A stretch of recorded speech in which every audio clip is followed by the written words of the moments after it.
The carriage wheels crunched on the gravel drive, and the sound made her stomach turn. Vivienne pressed her gloved hands together in her lap and tried to remember how to breathe. The veil in her trunk was not hers. The dress laid out at the manor was not hers. The wedding waiting for her at the end of this long road was not hers either. Not really. She was only standing in for her cousin, and she had been told 100 times since dawn that she must not speak above a whisper, must not lift the veil, must not look the groom in the eye until the vows were said. The morning smelled of wet hedges and horse sweat. A thin rain had fallen during the night, and now the world outside the carriage window was grey and dripping. The field soft as old velvet. Somewhere a rook was calling, the same harsh note over and over, and Vivienne thought it sounded like a warning. She closed her eyes and tried to picture her cousin Petra's face, the way Petra had looked yesterday when she had pressed Vivienne's hand and said, "Please, just one day. Just stand in my place for one day, and I will give you everything I have." Petra had run away with a music teacher at first light. The note was still in Vivienne's pocket, folded small and warm against her ribs. The aunt and uncle who had raised Vivienne since she was 8 years old did not know yet. They thought their daughter was sitting in this carriage, dressed in borrowed silk and silence, on her way to marry a duke she had never met. They thought Vivienne, the poor cousin, the quiet one, was still at the inn 3 miles back, packing trunks and minding her place. The plan was simple, Petra had said. The groom had never seen her. The marriage had been arranged by letter and lawyer. By the time anyone noticed the bride beneath the veil was the wrong woman, Petra would be on a ship to France with her music teacher. And Vivienne would simply say she had been forced. She had been frightened. She had not known what to do. The Duke would be angry, but the Duke would not blame Vivienne. The Duke would let her go. Vivienne did not believe any of it. But she had taken the dress anyway, because Petra had cried, and because Vivienne had nowhere else to go. And because she was 23 years old and tired of being told to be useful. If she ruined this, she ruined herself. If she went through with it, she ruined herself in a different way. Either road ended in the same dark wood. The carriage slowed. Vivienne opened her eyes. The manor rose out of the wet morning like something built by giants.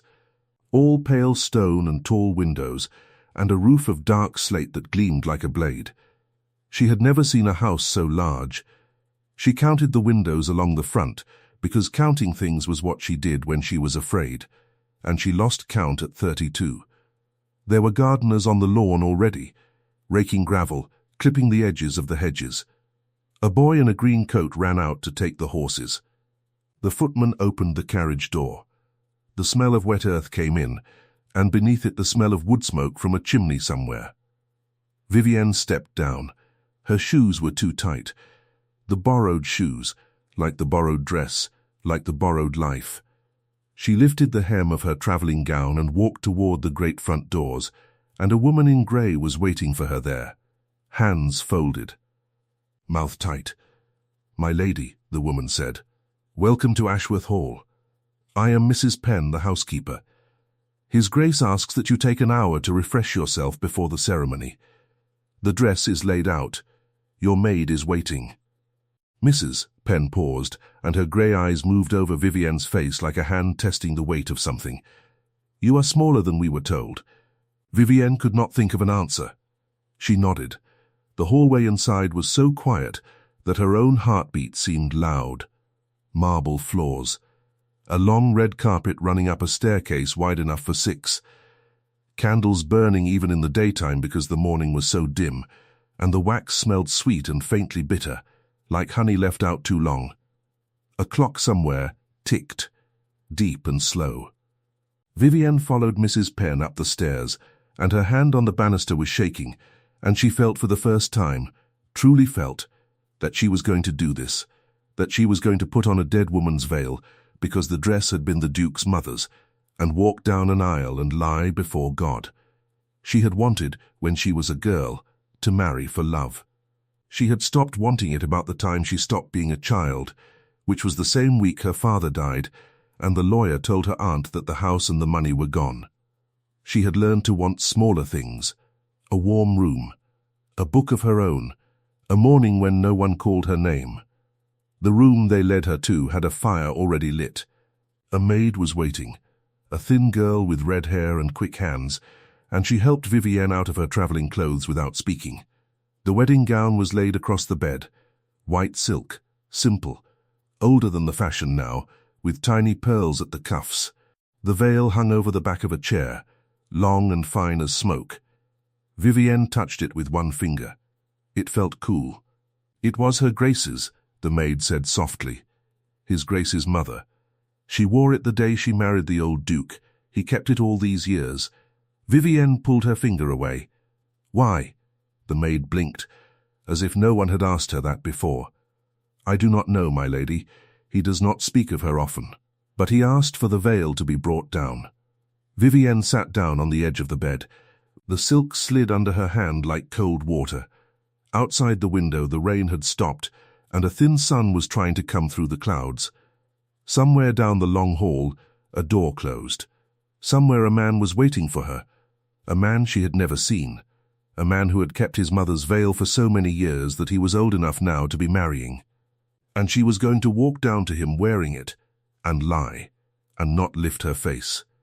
She thought of Petra on a ship. She thought of her aunt's hand, the way it had once gripped her arm at a country dance, and twisted until she promised to sit down, to be quiet, to stop drawing the eye of a young man who could never marry the poor cousin. She thought of the music teacher's face, kind and weak, and the way Petra had laughed when she said love. Vivienne stood up and let the maid dress her. The pearls at the cuffs were small as grains of rice. The bodice was tighter than she expected, and she could feel her own breath against it. The veil came last.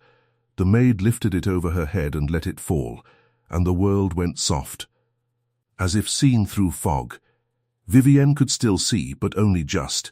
Faces would not be faces, eyes would not be eyes. You are lovely, my lady, the maid said, and her voice cracked a little, as if she meant it, and Vivienne did not know what to do with that.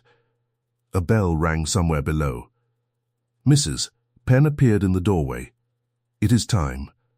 The chapel was attached to the house by a stone passage. Vivienne walked along it alone, her shoes whispering on the cold flags, her heart beating so hard she thought it would shake the veil.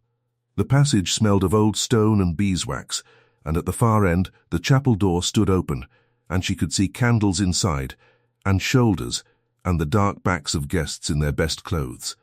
There were perhaps 20 of them. A small wedding. A private one. The Duke's family had thinned, Petra had said.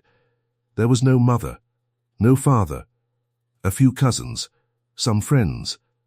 A man waited at the chapel door to walk her in. Vivienne did not know him. He was old and grey, perhaps a friend of the family standing in for a father she did not have. He offered his arm. She took it. The cloth of his coat was rough beneath her glove. He smelled of pipe tobacco. Steady, my dear, he said quietly. He is a good man, better than most. She could not answer. Her throat had closed. The organ began. A simple tune, soft, almost shy. The man stepped forward. Vivienne stepped with him. The aisle was short, 12 steps. She counted them. 1, 2, 3. The faces beside her were blurred behind the veil, but she could feel them turning. Could feel their attention like sun on the back of her neck. 4, 5. The smell of lilies, heavy and sweet, almost too sweet. 6, 7. A child somewhere coughed. 8, 9. She raised her eyes. Only a little, only enough to see the floor before the altar, the worn stone where the Duke would be standing. 10, 11. She saw his boots first. Black, polished, plain. The hem of a dark coat. A hand at his side ungloved, the knuckles pale. 12. She stopped beside him. The old man let go of her arm and stepped back. The vicar, in his white robes, opened the book. Vivienne kept her eyes down. Do not look at him. Do not look. She heard him breathing beside her, slow and even, like a man who had stood in worse places and survived them. She could smell him faintly through the veil. Rain, Wood smoke. Something underneath that. Something darker, like the inside of a library closed up for the winter. The vicar began. The words were old, old as the stones of the chapel, and Vivienne had heard them before at other weddings, but never standing here, never with a veil between her and the world. She listened to the Duke answer. His voice was deeper than she had expected, and quieter. He did not boom. He did not perform. He spoke as if the words were heavy, and he was setting each one down carefully. I will. Then it was her turn. The vicar asked the question. Her tongue stuck. The veil moved with her breath. She felt the Duke turn his head very slightly toward her. The smallest motion, a man waiting. I will, she whispered. It came out so soft that the vicar leaned forward to hear it. He nodded. He went on. The ring was put on her finger. It was gold and heavy, and it slid easily over her glove. She wondered, for the first time, whose hand had been measured for it, and whether anyone had measured at all, and whether it would have fit Petra better or worse. The Duke's hand was warm where it touched hers. His fingers were long. There was a small scar across the back of his thumb, white and old. The vicar said the last words. The Duke was told he might lift the veil. Vivienne went still, so still that for one strange second she thought her heart had stopped. This was the moment Petra had not planned for. Petra had laughed about it. He will not care, Petra had said. He will see your face, and you will say, I am sorry, I am not the one he wanted, and he will send you home in his own carriage. He is too proud to make a scene at his own altar. Vivienne had not believed her, but she had come anyway. She felt the Duke's hand lift toward the veil. She felt him pause. She felt him gather the fine fabric in his fingers. She felt him lift it slowly, slowly, slowly, as if it weighed a great deal, as if he were afraid it might tear. The veil came up over her face. The light of the candles hit her eyes and made them water. The world came clear. She lifted her chin, because she would not be a coward at the last, and she looked at the man she had just married. He was tall. He was not handsome the way Petra had drawn him in her mind, all sharp jaw and gold hair. He was something else. His hair was dark, and his eyes were grey, and there were small lines at the corners of those eyes that said he had not slept well in a long time. He was perhaps 30. He took up the space in front of the altar without trying, the way a tall stone takes up its corner of a field. His grey eyes met hers. He went still. The chapel was very quiet. A candle on the altar sputtered, and the small sound was loud as a shout. Someone in the pews behind them shifted. The vicar smiled gently, expecting the kiss, the small ceremony of it, the moment when the Duke would bend down and seal what had been said. The Duke did not bend down. He looked at her. He looked at her for a long time. He did not blink. His mouth did not move. Vivienne could see the small muscle at the corner of his jaw tighten, and then release, and then tighten again. She saw the colour leave his face from the inside out, the way water leaves a cloth when it is wrung.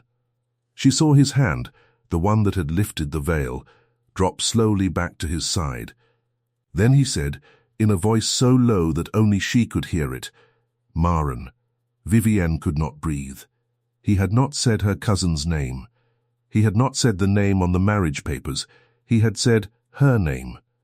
Her own name. Maren, the name no one had used since she was a child, the name her mother had whispered into her hair on summer evenings. The name she had told only one person in the whole of her life, and that one person had been a boy by a river when she was 16 years old, a boy whose name she had never even properly learned, a boy who had bandaged her ankle when she fell from a wall, and who had not laughed at her tears. She had told that boy her secret name because he had asked. He had said, "What is the name your mother called you?" And she had said it, and he had said it back, and she had never seen him again. She stared at the Duke. She stared at the lines at the corners of his eyes, at the grey, at the mouth that had said her name. She could not find the boy in his face. The boy had been thin and sunburned. This man was a duke standing in a stone chapel in a coat that cost more than her aunt's house. But the eyes were the same. She had remembered them all this time and not known she remembered them. Her knees almost gave way. The duke saw it. His hand came up and caught her elbow, steady as a doorframe, and he held her there, and he did not let her fall. And he did not let his face show what was inside it. "Finish," he said quietly to the vicar. "Finish the rite." The vicar, looking puzzled but obedient, said the final blessing. The organ began again. The duke turned Vivienne with the smallest pressure of his hand on her arm, and they walked back down the aisle together, and she did not remember any of it, not the faces, not the bells, not the rice that someone threw, not the carriage that took them the short distance from the chapel to the great front doors of the house. She was inside her own ribs, beating like a wild bird against the cage of them, because the man who had just married her was the boy by the river, and she had married him under another woman's name. He did not speak to her until they were inside, until the door of a small drawing room had closed behind them, until the servants had withdrawn, until the smell of wood smoke from the fire was the only thing in the room beside the two of them. Then he turned, and he looked at her again, and the grey of his eyes was darker now, and she saw that his hands were shaking slightly at his sides. "Sit down," he said, "please, before you fall." She sat. The chair was velvet, deep green, and it was so soft she sank into it and almost cried. She had been holding herself up since dawn. She did not have it in her any more. He did not sit. He stood by the fire with his back to her for a long moment, one hand braced on the mantel. The fire snapped and popped. A log shifted. The smell of burning pine was sharp and clean. "7 years," he said without turning. "7 years I have looked for you." Vivienne pressed her hand against her mouth. "I went back to that river," he said, "the next day, and the day after, and every summer, for 3 years. I asked at every farm. No one had heard of a girl with that name. I thought I had dreamed you." He turned then, and his face was not angry, only tired, only old in a way that frightened her more than anger would have. "And now you walk into my chapel wearing my mother's veil, and you are not even the woman I was told I was marrying." Vivienne lowered her hand. Her voice came out cracked. "I am not. I know. My cousin, Petra, she was the one I know," he said again. "I knew the moment I lifted the veil. The contract said Petra Ashby. I have never met Petra Ashby. I have only ever met you, once by a river, when I was 22 years old and running from my own father's funeral because I could not stand another hour inside that house." He looked at the fire. "You were on the wall by the millstream. You had a book. You had cut your ankle on the stone. I sat with you for an hour.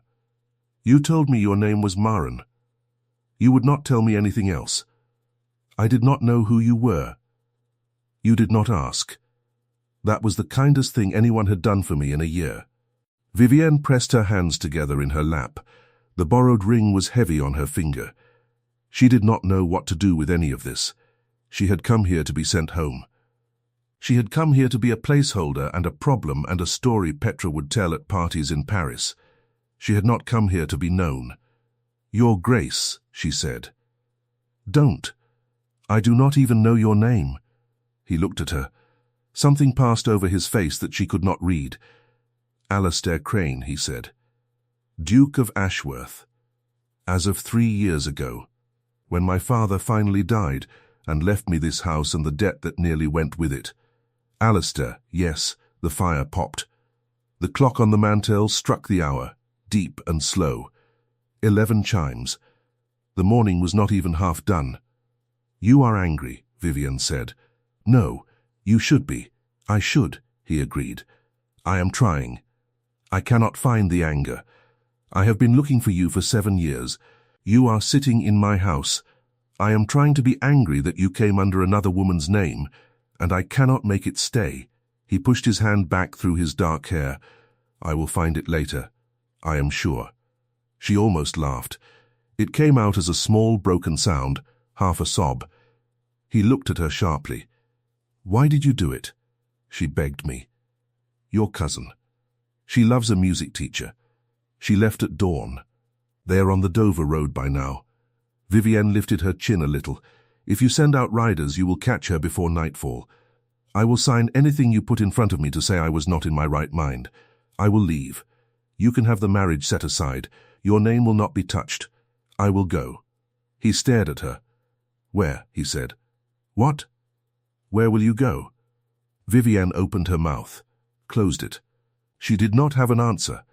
Her aunt's house was no longer her aunt's house once her aunt learned what had happened today. The small allowance she had been given would stop. The trunk that held her clothes had already been sent to the manor as part of Petra's things. She owned, in this moment, the dress she stood in, which was not hers, the veil that was not hers, and the ring that was not hers either. "I do not know," she said. "No," he said. "You do not." He came away from the fire. He sat down at last in the chair opposite hers, and she saw how careful he was about it, how he set himself down the way a man sets down something fragile he has been carrying a long way. He leaned forward with his elbows on his knees, and the firelight caught the side of his face. And for a moment she did see the boy by the river in him, the one who had bandaged her ankle with his own handkerchief and had not laughed. "I will not send for riders," he said. "Your Grace, Alastair." "Alastair," she said, and it felt strange in her mouth. "She has done you a wrong. You should not let her go free of it." "She has done me the greatest kindness of my life," he said. "She has put you in my house. I will not punish her for that. Let her have her music teacher. Let her have France. It is no concern of mine." He looked at her steadily. "What is my concern is you. And what we do now, I will leave," she said again. "You will not." The words were quiet, but they were not asked. Vivienne stiffened. He saw it. He held up one hand. "Forgive me. I am not ordering you. I have not earned the right to order you anything. I am saying that if you leave this house today, you will leave in disgrace, and you will have nowhere to go, and your cousin's family will close their door to you, and the world will close its door to you, and I will spend the rest of my life knowing I let the only person who ever called me by no title walk out into the rain because I could not find the right words to ask her to stay." He stopped. He pulled in a breath. He let it out slowly. "Stay," he said, "for a week, a month, as long as you need. The marriage stands or it does not, as you choose. I will not touch you. I will not even ask you to share a meal with me if you do not wish it. But do not leave today. Please." Vivienne looked at her hands. The ring was very gold against her glove. "A week," she said. "A week. And after?" "After, we will see." She nodded once. She could not speak. He stood. He held out his hand to help her up, and she took it, and his fingers were warm, and the small old scar on the back of his thumb was just where she remembered. That night she slept in a room with a bed wide enough for 3 people, and curtains the color of wine. She did not undress. She lay on top of the covers in her traveling gown, because the wedding dress had been taken from her and folded away, and she had nothing else of her own to put on. The fire burned low. The smell of the apple wood smoke was sweet. Outside her window an owl called twice, and somewhere far below in the house a door closed gently, and she thought, he is still awake. He is walking the halls of his own house at midnight, because I am in it. She did not sleep until almost dawn. In the morning she came down to breakfast because she had been raised to be polite, even to dukes, even to husbands she had not meant to marry. The breakfast room was small and warm, with yellow walls and a long window looking out over a wet garden. He was already there. He was reading a letter. He set it down when she came in. He stood up. "Good morning," he said. "Good morning." A footman pulled out her chair. She sat. There was tea and toast and a pot of marmalade, and the smell of bacon coming from somewhere. She had not eaten since yesterday noon. Her stomach growled loudly, and the footman, very correctly, did not move a muscle of his face. Alastair smiled faintly into his tea. "Eat," he said. Please, she ate. The toast was warm and the butter melted into it. The marmalade was bitter and sweet at once. She had not known she was hungry. She had not known she could be hungry today. He did not speak much. He asked her if her room was comfortable. He asked her if she liked tea or coffee. He asked her if she would prefer the curtains in her room kept open or closed, because the housekeeper had asked him to ask, and he did not know. He did not ask about the wedding. He did not ask about Petra. He did not ask about the river. After breakfast, he excused himself. There was estate business, he said. He would not press his company on her. The house and the gardens were hers to walk in. If she wished a book, the library was at the end of the long gallery. He bowed slightly, the way a man bows to a stranger he wishes to make less of a stranger, and he left. Vivienne sat alone in the breakfast room for a long time. Then she found the library. It was 3 stories high. It smelled of paper and old leather and a faint trace of pipe smoke. A ladder on wheels stood against one wall. The morning sun, finally come out, fell in long bars across the floor and made the dust dance. She put her hand on the back of a chair, and the leather was cool, and she thought, I could live here. I could live in this one room for a year and not see the end of it. She took down a small green book of poems she did not know, and she sat in the bar of sun. And she read for 2 hours, and no one came to disturb her. That was the first day. The week was meant to settle her. Instead, it unsettled everything. She saw him at breakfast. She saw him at dinner. In between, she did not see him at all, except once from a window, when he was crossing the lawn with the head gardener and pointing at something near the wall. He always rose when she entered a room. He always bowed when she left. He spoke to her the way a man speaks to a guest he respects and does not yet know how to please. He did not touch her, except sometimes, briefly, his hand at her elbow when a step was uneven. He did not look at her too long. He looked at her exactly the right amount, and then he looked away, and she did not know if that was kindness or pain. On the 3rd day, Mrs. Penn came to her in the morning room. Your Grace, Mrs. Penn said. Vivienne blinked. It was the first time anyone had called her that. She had been Vivienne for 23 years, and Maren for the 8 before that, and now she was Your Grace, and it did not fit her any better than the borrowed shoes had. Yes, she said. Mrs. Penn, His Grace has asked me to ask whether you would care to order any gowns. Madame Fay is a dressmaker in the village. She can come tomorrow if you wish. You have no clothes here, my lady. You have only what came in your cousin's trunks, and those things will not fit. Vivienne felt her face grow hot. I cannot. My lady, I cannot have him pay for my clothes. We are barely. Mrs. Penn looked at her steadily. There was something in her grey eyes that was almost a smile. My lady, he is your husband.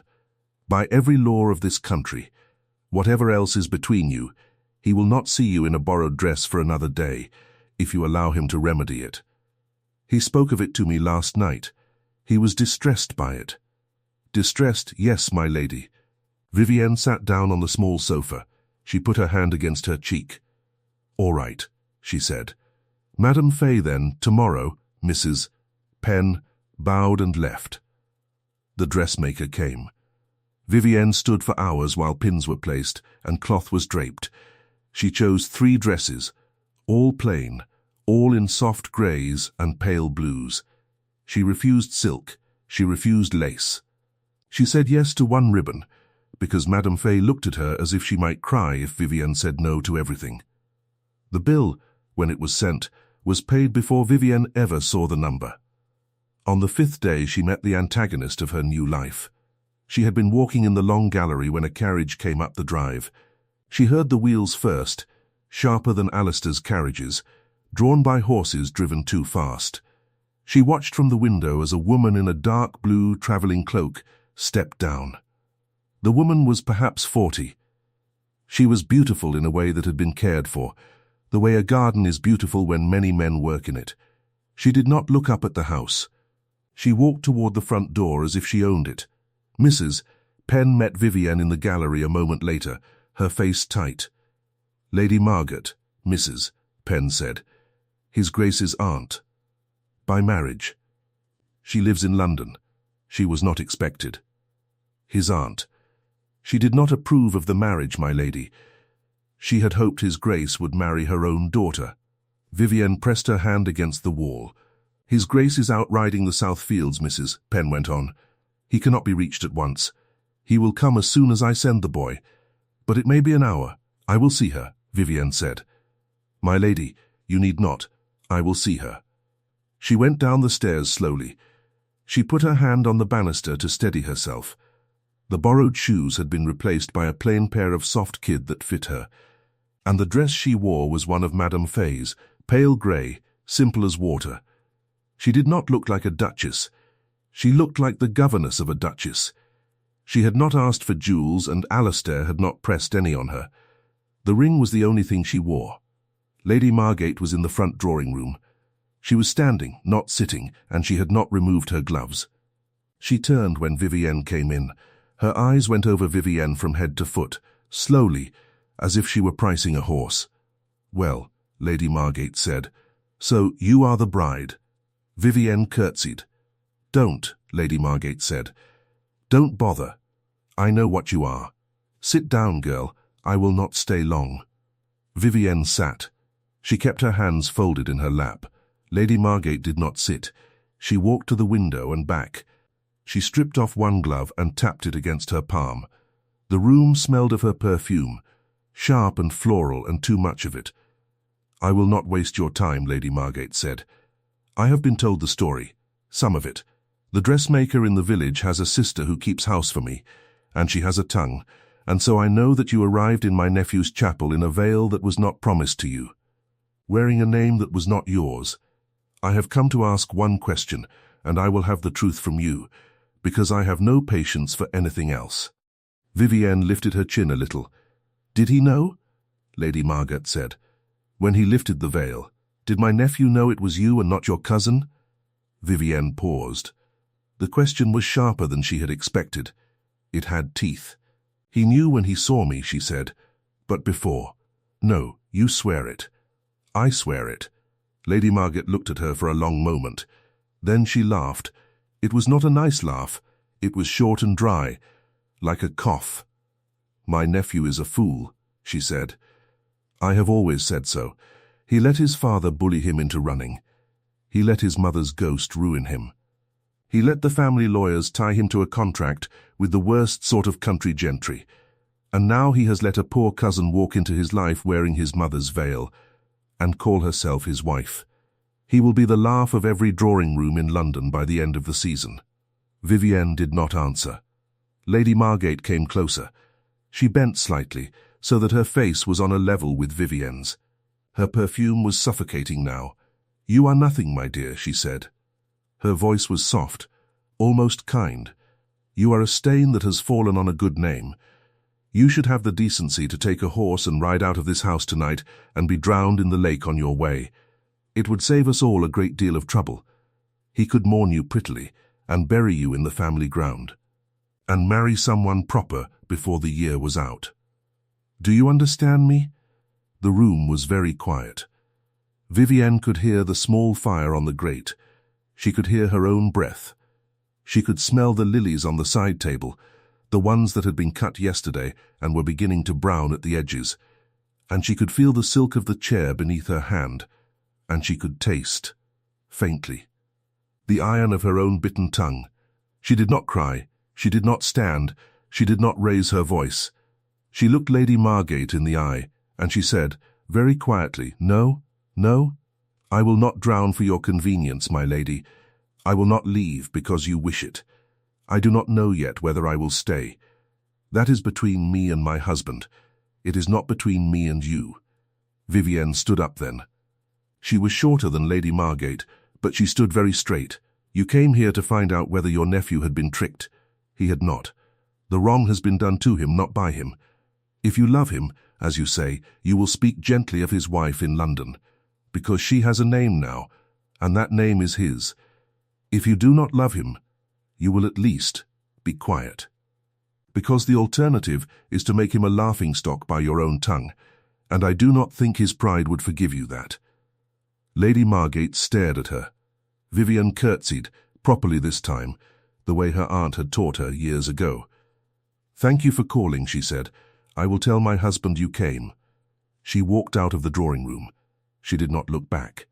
She walked all the way to the end of the long gallery and into a small side room she had never been in, and only when the door was closed behind her did she let herself slide down the wall and put her hands over her face and shake. She did not know how long she sat there. The light moved across the floor. Eventually footsteps came down the gallery, fast, and the door opened. And Alastair was there. His hair was wet from rain. His boots were muddy. He had been brought from the south fields at a gallop. He stood in the doorway and looked at her on the floor. "Mrs. Penn told me what was said," he said quietly. Vivienne lifted her face. "She is gone?" "She is gone. I met her in the drive. I told her that if she ever set foot in this house again without an invitation from you, I would have the gates locked against her. You should not have. I should have done it 10 years ago."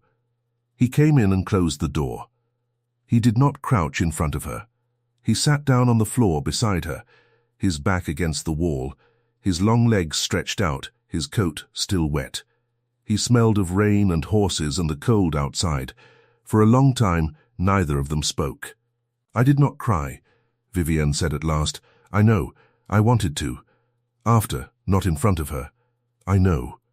He turned his head a little. His grey eyes were very close to hers in the dim room. "Maren," he said. "Vivienne," she said. "Maren was a name my mother used. Only she. I told you because, I do not know why I told you. You were a stranger. I thought I would never see you again." "Vivienne, then, yes, it suits you better in a way. Maren is what a child is called."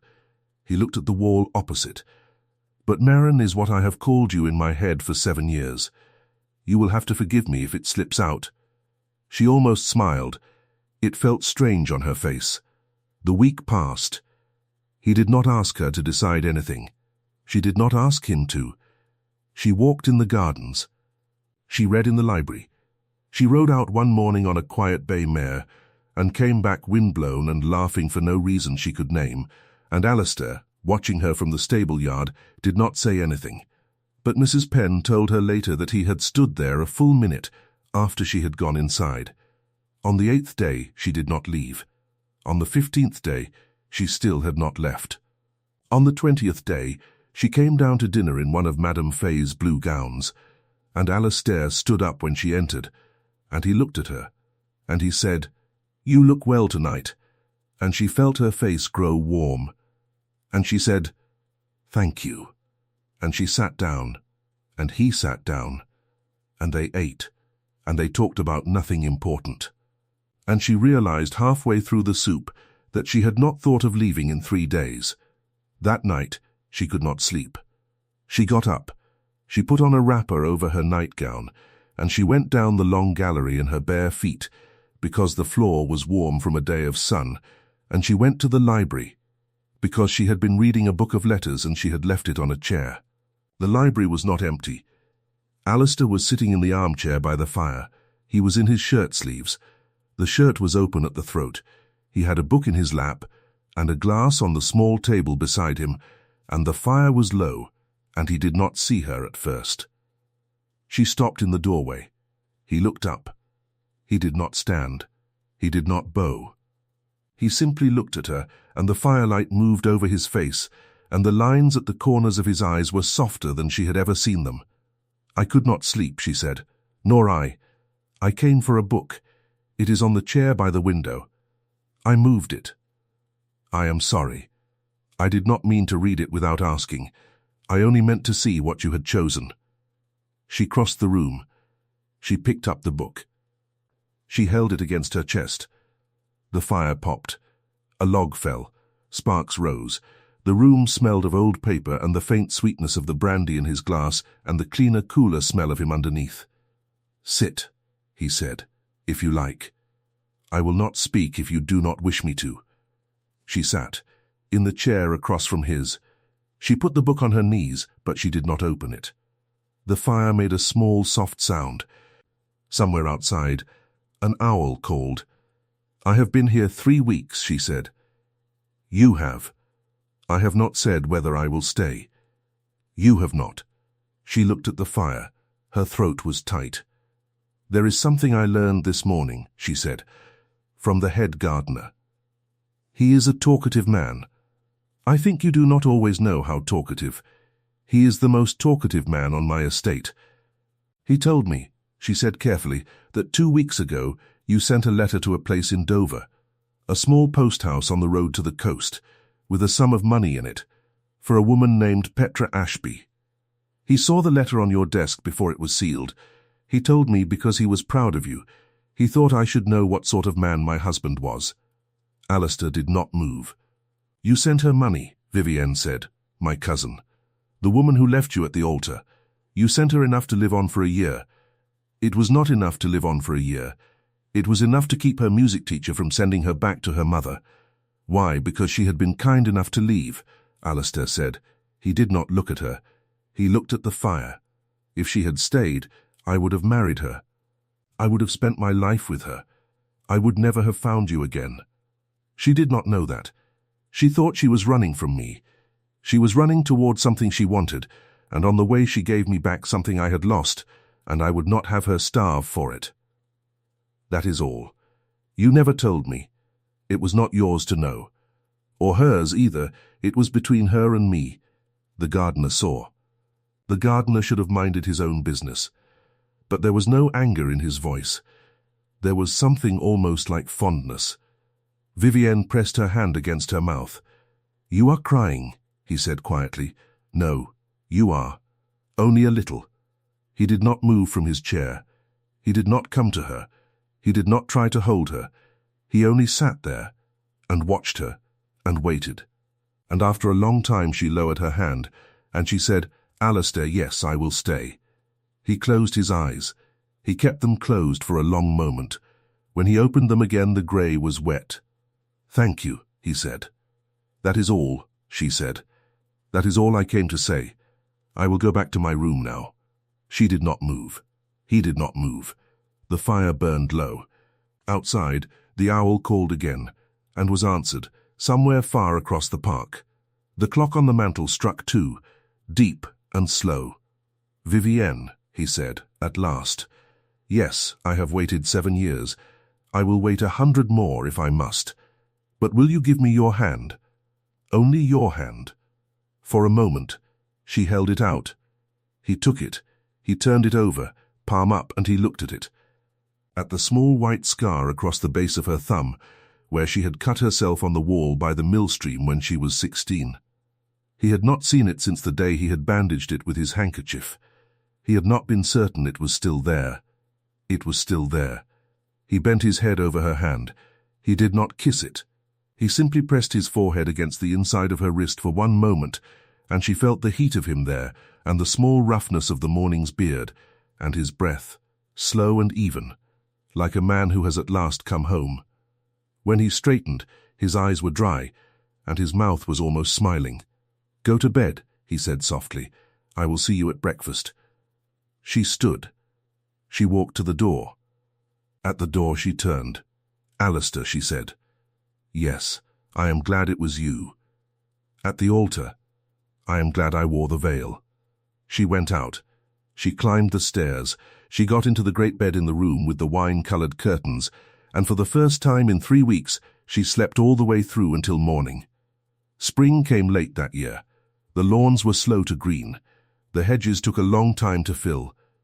But by the end of April, the apple trees in the orchard south of the house were in white bloom, and the air smelled of them every time the wind came from that direction, sweet and faintly bitter, the smell of all the springs of Vivienne's childhood layered on top of one another. She and Alastair walked in the orchard one afternoon. They did not touch. They did not need to. They walked side by side along the row of trees, and he pointed out which ones his mother had planted, and which ones his father had planted, and which ones he had planted himself the year he came back from a long trip abroad and could not sit still inside the house. She listened. She asked questions. He answered them. At the end of the row he stopped. He turned to her. I have been told, he said, that the village is talking. They are saying that the Duke of Ashworth was already in love with his wife on the day he married her. They are saying it is a love match. They are saying we are very fortunate. And what do you say? I say they are half right. Which half? The fortunate half. Although the love half is also true. They are simply early by a week or two. She laughed. The laugh came out of her in a small, bright burst, and she put her hand over her mouth to hold it in, and he watched her laugh, and his face went still in the way that meant he was memorizing something. A week or two, she said. At most. You are very sure of yourself, Your Grace. Alastair then. He took her hand. This time he did not let it go. They walked the rest of the row that way, his fingers laced with hers, and the apple blossom drifted down around them like slow snow, and a bee somewhere worked at a flower, and the sun was warm on the back of her neck, and Vivienne thought, this is the slow moment. This is the moment I will remember. This is the part of the story I will tell, if anyone ever asks me how I came to be happy. That summer Lady Margaret did not write. Petra wrote, once from Paris. The letter was short and a little ashamed. It asked very humbly whether Vivienne was well. Vivienne wrote back the same day. She said yes. She said more than yes. She said thank you. She did not explain. Petra would understand or she would not. It did not matter. That autumn the leaves of the great beech at the end of the lawn turned gold all at once in a single night, and Vivienne stood at her window in the morning and looked at it and thought she had never seen anything more beautiful, until she turned and found Alastair in the doorway, looking at her instead of the tree. That winter she was the lady of the house in earnest. She knew the names of every servant. She knew which of the tenants had a sick child and which had a son going to sea. She knew where Alastair kept the brandy, and where the housekeeper kept the silver, and where the head gardener kept the seeds for next year's roses. She wrote letters. She received guests. She refused to receive Lady Margate, twice, until the third time, when she received her quite politely, gave her tea, said nothing of the past, and saw her out within the hour. Lady Margate did not visit a fourth time, but she did eventually write a letter that was almost an apology, and Vivienne kept it in a small drawer in her writing desk, not because she treasured it, but because she thought it was good to remember that even the cruelest people can sometimes be made to bend. 1 year after the day she had walked down the aisle in another woman's veil. Vivienne came down to breakfast in the small yellow room with the long window. The window was open. The smell of the wet garden came in. Alastair was at the table. He stood up. He bowed slightly, the small habit he had never lost, even now, even after a whole year of marriage, even after the first night she had not gone to her own room, and the second, and all the nights since. "Good morning," he said. "Good morning." The footman pulled out her chair. She sat. There was tea, and toast, and a pot of marmalade, and the smell of bacon. She lifted the teapot. She poured for him first, the way she always did now, although no one had ever told her to. She poured for herself. She set the pot down. A small silver dish sat on the table beside her plate. She had not seen it there yesterday. She lifted the lid. Inside the dish was a length of fine fabric, folded carefully, pale, almost grey, almost white. It took her a moment to understand what she was looking at. It was the veil, his mother's veil, the one she had worn 1 year ago today. There was a small piece of paper laid on top of it. The paper had 2 words written in his hand. "Yours now." Vivienne looked up. Alastair was watching her over his cup of tea. His face was perfectly calm. His grey eyes were very bright. She did not say anything for a long moment. She set the lid back on the dish. She put her hand on top of it. She looked at him across the table, across the toast, across the marmalade, across the year, across the river of all the years before that, and she said, very softly, the only thing left to say, "Thank you." He inclined his head. He drank his tea. The wind moved the curtain at the open window. Somewhere in the garden a robin sang. The morning smelled of apple blossom, even though it was October and the apple blossoms had been gone for months. She thought perhaps it was only her memory. She thought perhaps it was only the way she would smell every spring of her life now, for the rest of her life, when she walked in the orchard with the man who had not forgotten her. She picked up her toast. She buttered it. She ate. Outside, the day was beginning. Inside, the fire was already lit, and the room was warm, and the marmalade was bitter and sweet at once. And the man across the table was her husband, and the veil was hers now, and she was, for the first time in her life, where she had been meant to be all along. Thank you for staying with this story until the very end. If this moved you, please like, share and subscribe. Your support keeps these stories alive.